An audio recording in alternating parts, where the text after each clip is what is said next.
Agaseke k'amakuru mu Karere ngapfunduriye muri Kongo Kinshasa. Inama y'Episkopi Gatolika muri Kongo Kinshasa yamaganye igihano cy'urupfu urukiko rukuru rwa gisirikare rwakatiwe hoze ari perezida w'icyo gihugu Joseph Kabila. Abasenyeri bavuze ko icyo gihano cy'urupfu Kabila yakatiwe kuwa kabiri cy'umweru gishize kimyengije indangagaciro z'ivanjiri, bashimangira ko kiri mu mujyi wo kwihorera kandi ko kidateza imbere amahoro cyangwa se ubumwe mu gihugu, ahubwo bavuze ko bashyigikiye ko ibiganiro bidaheza bigamije gukemura amakuba yugarije Kongo Kinshasa. Mu butumwa bwa video bwasimwe kuwa mbere n'umunyamabanga mukuru wa Cenco, Musenyeri Donatien Nshore yavuze ko ibiganiro bidaheza ari byo nzira nziza cyane yo gukemura impamvu nziza y'amakuba no kugarura ubumwe n'amahoro. Kabila yakatiwe igihano cy'urupfu mu rubanza rwaciwe adahari. Urukiko rukuru rwa gisirikare rwo mu Urwo mukuru Kinshasa rwamemuje ibyaha byo mu ntambara n'ubugambanyi. Ibyaha rwamemuje bijyanye n'ibego ko Kabila w'imyaka 54 afashe umutwe w'inyeshyamba M23 wigariwe ibice byinshi mu burasirazuba bwa Kongo, birunurwa mukuru wa Goma w'intara Kivu Amajyaruguru na Bukavu w'intara Kivu Amajyepfo. Kabila yamaganye urwo rubanza avuga ko ntacyo rushingiyeho ndetse avuga ko inkiko zirimo gukoreshwa nk'igikoresho cy'ikandamiza. Ahantu aherereye kuri ubu ntihazwi. Iki gihano cy'urupfu Kabila yakatiwe cyananenzwe n'umuryango w'uburenganzira bwa muntu Human Watch.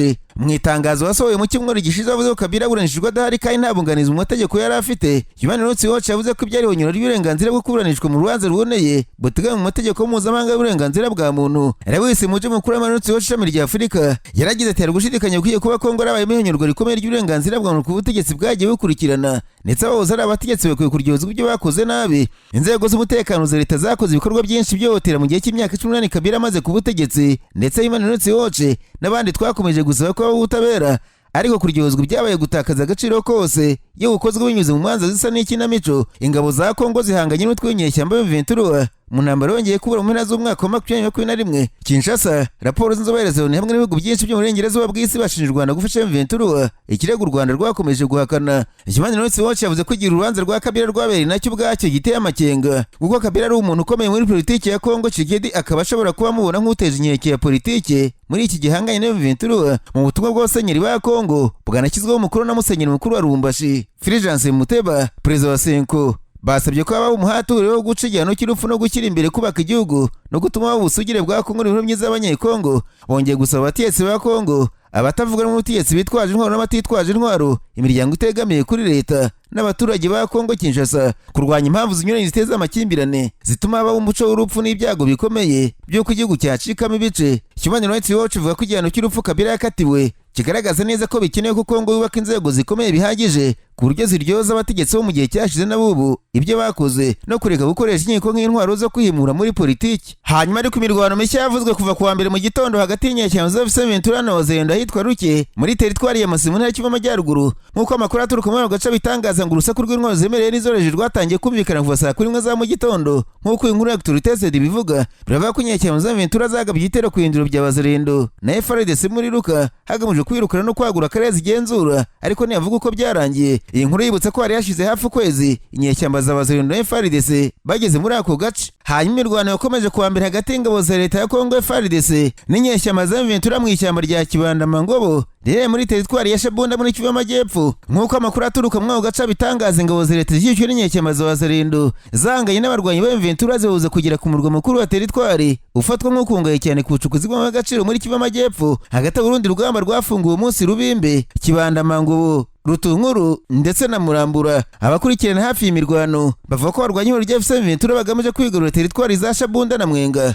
Abatangabuhamya bavuga ko imirwano yatumye abaturage benshi bava mu byabo bikurikirwa n'ibikorwa byo gusahura imitungo y'abaturage by'inyeshyamba za Wazalendo na FARDC. Teritwari ya Shabunda ni kamwe mu turere tunini ducukurwa mu mabuye y'agaciro muri Kivu Amajyepfo, kazwiho kuba habonekamo zahabu nyinshi na gasegereti. Ako gace kagenzurwa cyane n'abarwanyi ba Wazalendo bo mu mutwe wa Raila Mutomboki. Media Congo Kadomoneti yavuze ko byose byatangiye kuwa gatandatu ushize ubwo abarwanyi b'M23 bitwaje intwaro ziremereye n'izoreje bagabaga ibitero ku indiro bya FARDC na Wazalendo ikabari n'abarungu. Nk'uko amakuru aturuka mu gace bitangaza, igitero cya mbere cyabereye Ninja kibasira uduce twacurwe Mwegerera, Ruhubu, Ikambi ndetse na Ruhago twigaruwe n'inyeshyamba za M23 nyuma y'uko ingabo za leta n'inyeshyamba za Wazalendo ziyabangiye ingata zigahunga. Nararanganije amaso ibinyamakuru byandikirwa mu Burundi. Abanyamakuru bakiza amakaramu ku mpapuro barandika. Banatswe intara Bujumbura mu Urwo mukuru w'ubukungu w'u Burundi yatangaje ko yanganye n'indwara ya Korera ifata n'ingamba zirimo kubuza abantu kuramukanya abana amaboko na buri rugo kugira umusarane wujuje amategeko. Mu kwezi gushize ikigo Médecins Sans Frontières cyatangaje ko Korera irimo gukwirakwira vuba vuba mu gace ka Cibitoke ko mu byumweru bibiri bya mbere by'uko kwezi abantu hafi 200 bashyizwe mu bitaro. Leta y'u Burundi ivuga ko kuva mu ntangiriro z'umwaka abantu urenga 1000 ari barwaye Korera mu gihe bapfuye ari 6. Imibare bakurikirana indwara bavuga ko ishobora kuba hejuru cyane yatangajwe.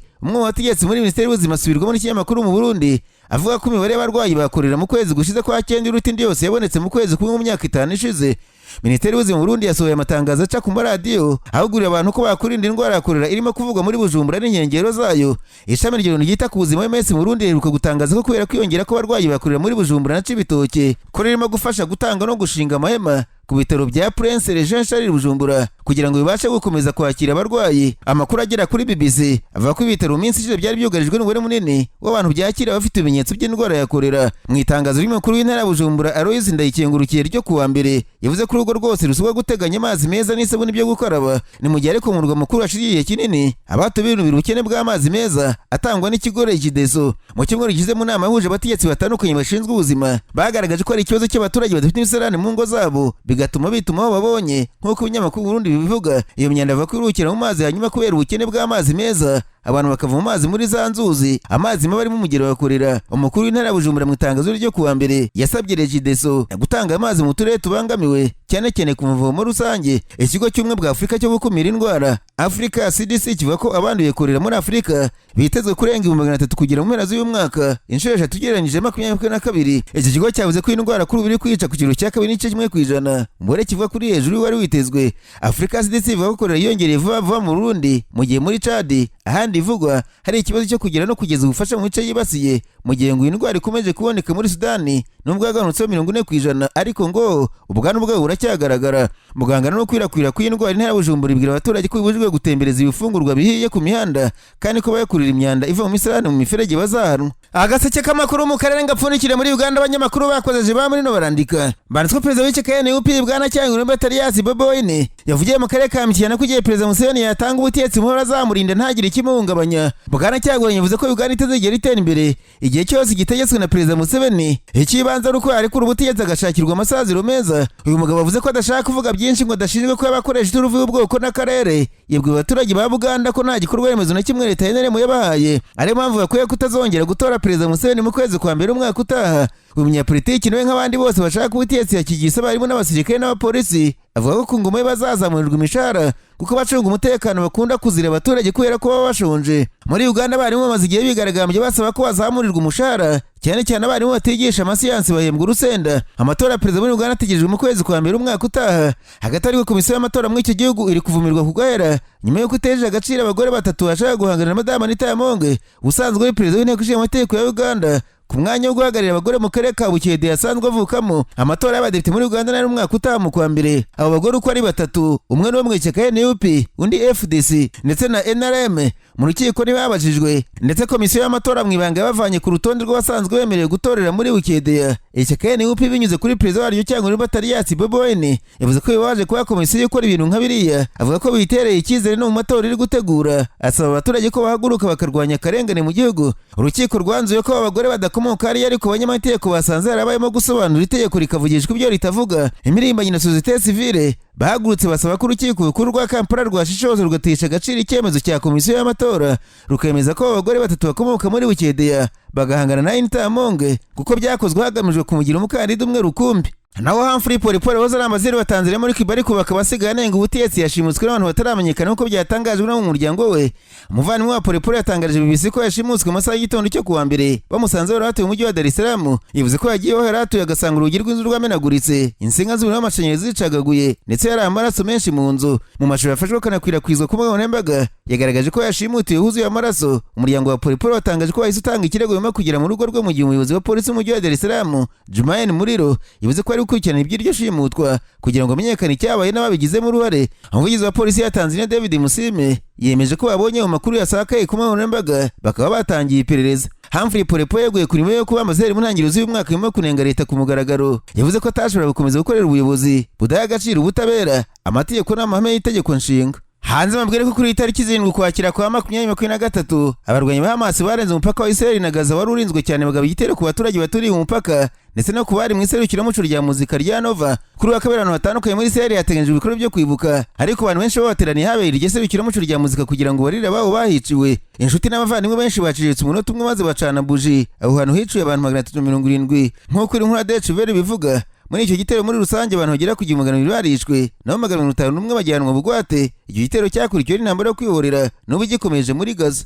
Mbabwire kandi ko umunyamabanga mukuru w'umuryango w'umugironi yasabye ko bashimuswe n'amaso basigaye bakiri muri Gaza barekurwa ako kanya, kandi nta mananiza nyuma y'imyaka ibiri ishize uwo mutwe w'abanyapalestina ugabye igitero mu majyepfo ya Israel cyiciwemo abantu. Mu itangazo kuri nkoranyambaga rwa X, Antonio Guterres yavuze ko uburyo bwo guha icyubahiro biciwe mu gitero cy'amaso cyo ku itariki 7 Ukwakira mu myaka ibiri ishize ari uguharanira ko amahoro atabera kandi arambye. Guterres yongeye ko ayo mahoro yatuma abanya-Israel, abanyapalestina n'abandi bo mu karere k'Uburasirazuba bwo hagati babana mu mutekano, mu cyubahiro no kubahana. Mu gukomoza kuri gahunda y'amahoro muri Gaza ya Perezida w'Amerika Trump, Guterres yavuze ko iyo gahunda itanga umwanya tugomba kubyaza umusaruro mu kurangiza intambara yiciwemo abantu. Atagahenge gahoraho n'inzira yo kwizerwa politike ni ingenzi cyane mu gukumira irindi meneka ry'amaraso ndetse no guhabura inzira iganisha ku mahoro. Hari ibikorwa birimo kuba uyu munsi byo kuzirikana imyaka ishize y'amaso igabye igitero kuri Israel cyiciwemo abantu hafi 200,000, abandi 151 bagashimutwa. Mu gusubiza kuri icyo gitero, igisirikare cya Israel cyatangiye igikorwa cya gisirikare muri Gaza. Minisiteri y'ubuzima ya Gaza igenzurwa na Hamas ivuga ko kuva icyo gihe icyo gikorwa kimaze kwica abantu barenga 67 muri Gaza. Israel ntiyemera ibitangazamakuru mpuzamahanga birimo na BBC kujya gutara amakuru muri Gaza ku buryo bwisanzuye. Hagati aho, Minisitiri w'Intebe w'Ubwongereza Keir Starmer yashishikarije abanyeshuri kutitabira imyigaragambyo yo gushyigikira abanyapalestine iteganyijwe kuba mu Bwongereza kuri iyi sabukuru y'imyaka 2 ishize Hamas igaba igitero kuri Israel. Starmer yavuze ko byabinyurije n'indangagaciro z'Ubwongereza igihe iyo myigaragambyo iteganyijwe yabaye. Yongera ko imyigaragambyo yakoreshejwe na bamwe nk'urwitwazo ruteje isoni rwo gusagarira abongereza b'Abayahudi. Ibiganiro biziguye hagati ya Hamas na Israel bigamije kugera ku masezerano yo kurangiza intambara byitezwe ko bikomeza mu Misiri kuwa kabiri. Intumwa z'imana zombi ziri mu mujyi wa Sharm el Sheikh mu Misiri zirimo gusuzuma gahunda ya Trump y'amahoro. Hamas yemeye bimwe mu bigize. Kuwa mbere Trump yabwiye abanyamakuru ati dufite amahirwe menshi cyane yo kugera ku masezerano, kandi azaba ari amasezerano arambye.